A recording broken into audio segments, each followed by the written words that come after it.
Ulterion had accidentally sampled the last ingredient and hallucinated. Well, he found a gargantuan groundworm. They really don't have any faces, but that's a story for another day. Ulterion crawled through a tunnel, unsure of how he got there. Luckily, he had found a luminescent stone he could use to see in the darkness. I hope there's an end to this.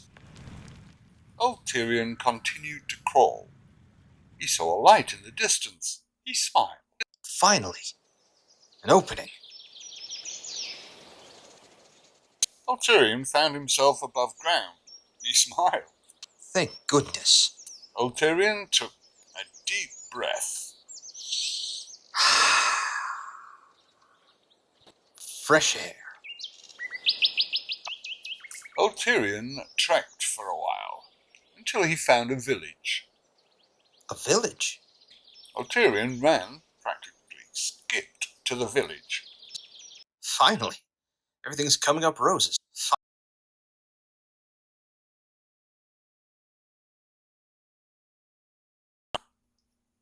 Ulterion ran into the town with a big smile on his face, which faded as he found no one.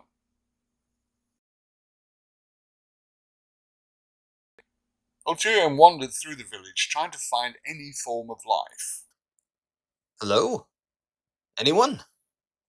Anyone at all?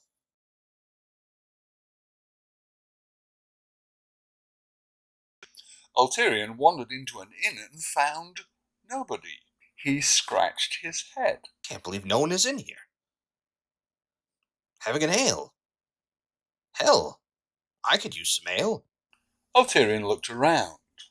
I guess I could help myself. Ulterion had helped himself to a few ales and was about to have one more. He drank.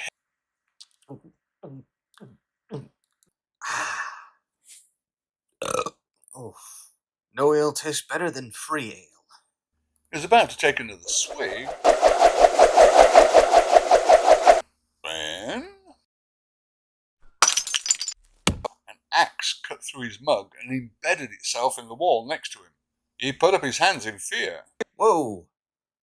I'm sorry. I'll pay for the ale. Ulterion looked in the direction the axe came from. Huh? And found no one. Who threw the... Ulterion's heart filled with fear as he heard the axe begin shifting. He turned around to find the axe loosening itself from the wall. What the? The axe pulled itself free from the wall, turning the blade to face Ulterion. All he could do was stare in shock and awe. As the axe started spinning towards him. Oh my god! Ulterion ran out of the inn. He stopped in his tracks. As two daggers flew towards him, he ducked before they could stab him. Ulterion stood up and continued to run. Ulterion ran round a corner. He thought he'd got away from the axe and the daggers, which he did. However, he found a spear flying towards him. Oh, come on! Ulterion jumped back before the spear could hit him. Ulterion ran off. Ulterion ran around another corner and stopped at a horrifying sight. You got to be kidding me! Ulterion found himself facing a variety of flying weapons. The weapons flew towards Ulterion.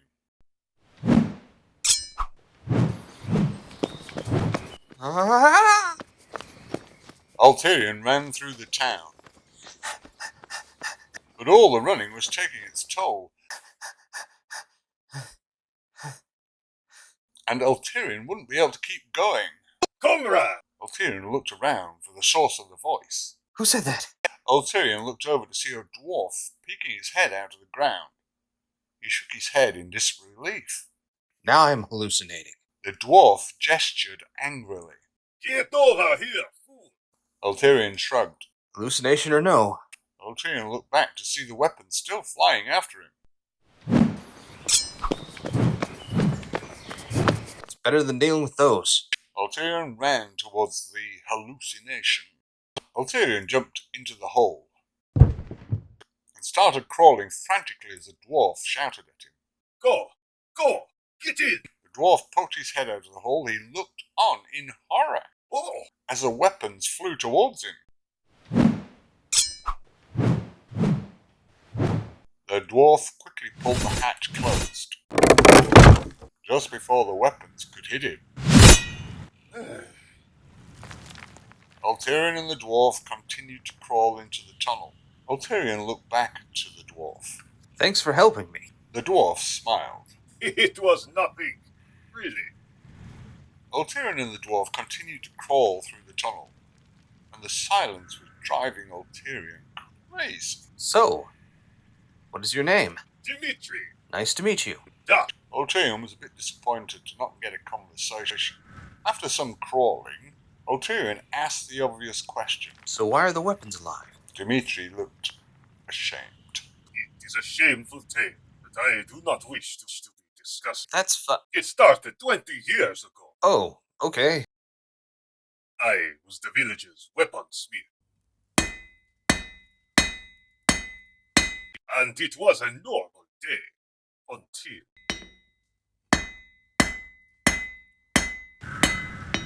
Hello, Daddy, and what? he came. Bonefoot. What? Nothing. Continue. Okay. Anyway, I greeted this strange human as I greet all potential customers. Greetings, stranger. What can I be doing for you? I got some work for you here, then. What? This stranger gave me a feeling. Gave me a... So you didn't make the axe? Actually, I did. What? Why? The dark stranger pulled out this dark metal from his robes. Can you make it out of this here, then? What? And once my eyes were seeing the dark metal, I knew I had to work with it. I composed myself. I can work with that. You took the job. I'm afraid I did. As a metalsmith, you jump at the chance for hammering the metal. Watching it heat up. Quenching it.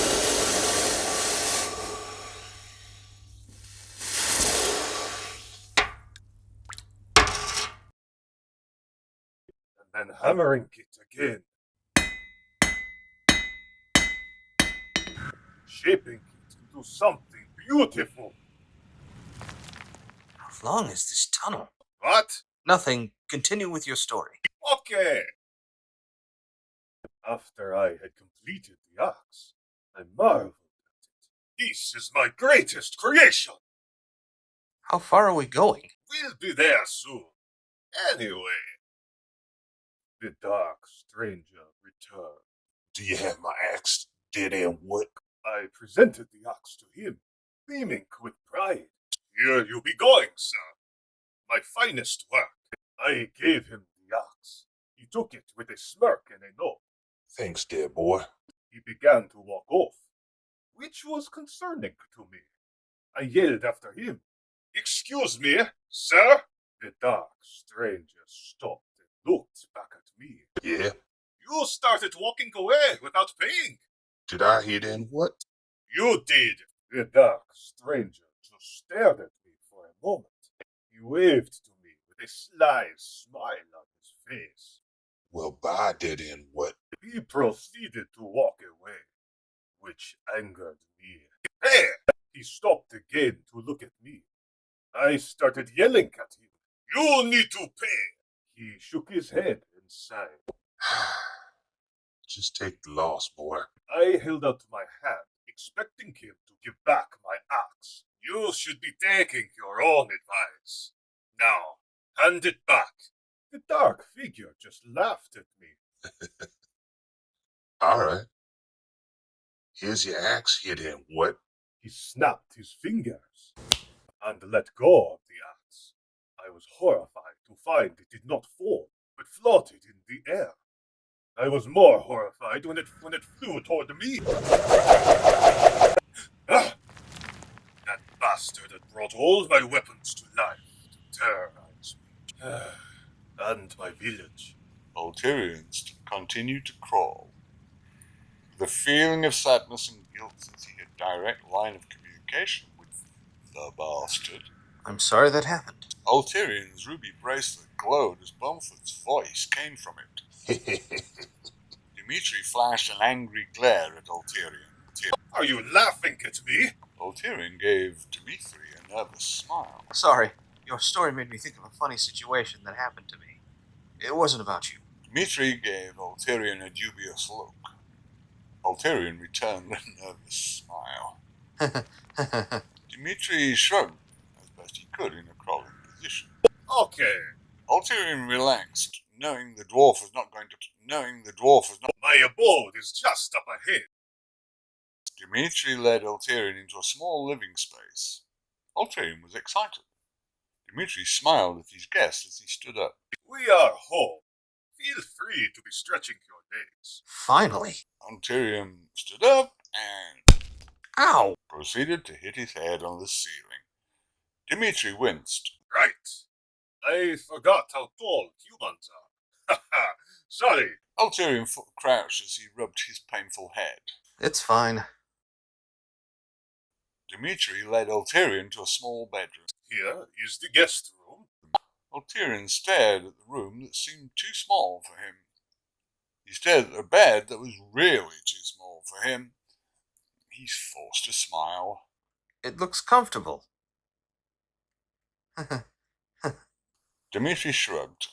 Again, I am used to dwarven guests. Ulterion tried his best to sleep in the tiny dwarf bed, but too little avail. Ulterion stared at the ceiling when a realization came to him. Of course. Why didn't I think of it before? Ulterion addressed his bracelet. Bonefoot. Ulterion waited for a moment, and another moment, and another moment. Ulterion didn't know how much time passed, but he gathered it was quite a bit. I should have figured. Hey there, boy. Ulterion was going to yell at Bonefoot for startling him, but he knew the wizard didn't care. He decided to skip it. I'm sure you heard the dwarf's story. I remember that damn what? That was hilarious. Ulterion sneered at the bracelet. Yeah, really funny. Anyway, can you end this curse? I could, dear damn what? But I don't want to here, boy. Ulterion shrugged. Well, I'm supposed to get the Potaton, aren't I? True there. Well, how can I get it with all the weapons flying around? Not sure how that's my concern here, damn what? I mean, it kinda does. Well? I'm thinking here, damn what? There was an uncomfortable silence. Let me think on it here, damn what? Alright, how long do you think that'll take? Ulterion was met with silence. That's what I thought you'd say. A few days passed, You're eating all the mushrooms. and the two men I'm bigger than you. I need to eat more. were driving. Then I have to be gathering more. Do you know how hard that is? Each other mad. Ulterion went to bed angry. I can't take it anymore. Ulterion looked around before talking into his bracelet. Bonefoot, are you there? Ulterion waited a few minutes. What is it, boy? Ulterion winced. He composed himself and talked into his bracelet. Did you consider my request? What request here, damn what? Stopping the flying weapons. Oh, I stopped that days ago here, damn what? Ulterion stared at the bracelet with wide eyes. What? You... Who are you talking to? Ulterion panicked. I had a bad dream. Well, be keeping it down. I have to sleep so that I can be collecting mushroom for both of us. Ulterion winced. Sorry. Ulterion brought his attention back to his bracelet. Why didn't you tell me you stopped the flying weapons? Why didn't you ask again, Dead and what? I should have thought of that. The next day, Ulterion led Dimitri through the tunnel. What are you showing? Come on, I have to show you something. It's a surprise. Ulterion lifted up the hatch and popped his head out of the ground. Dimitri panicked. What are you doing? You'll lose your head. Ulterion shouted back to Dimitri. It's fine. I have it on good authority that I will be safe. Ulterion looked around nervously. I hope you didn't lie to me, Bonefoot. Dimitri looked at Ulterion, at least his backside, suspiciously. What authority is telling you this? Ulterion panicked. I'm going to explore. Ulterion slowly tiptoed around the town and quickly ducked around a corner and braced for anything to come at him. After a moment, he found nothing coming at him. Bonefoot pulled through. Look out! Ulterion ducked and covered his head with his arms. He got out of that position when he heard Bonefoot laughing. Ulterion sneered. Really funny, Bonefoot. Ulterion continued to investigate the village. Everything seems to be fine. Bonefoot kept his word. I guess I should go tell Dimitri. Ulterion looked around as a thought came to him. After... Ulterion was guzzling ale.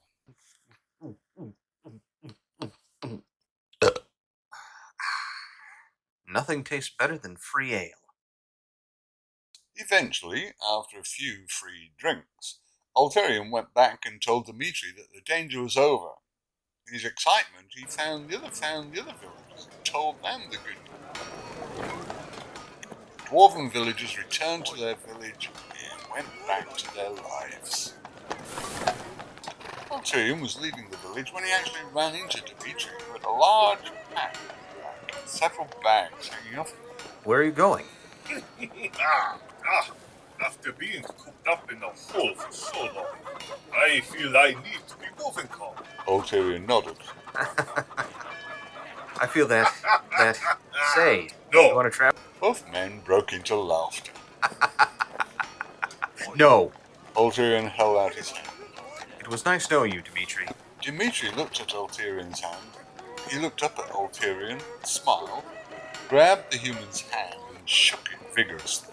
Likewise. Ulterion laughed as he shook the dwarf's hand. I hope I never see you again. Dimitri laughed back.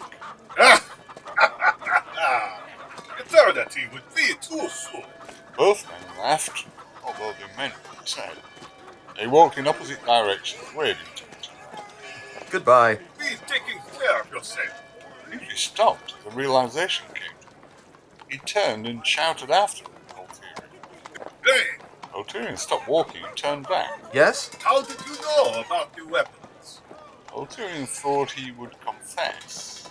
Who's been drinking my ale? Ulterion panicked. Would you look at the time? Gotta go. Ulterion ran off.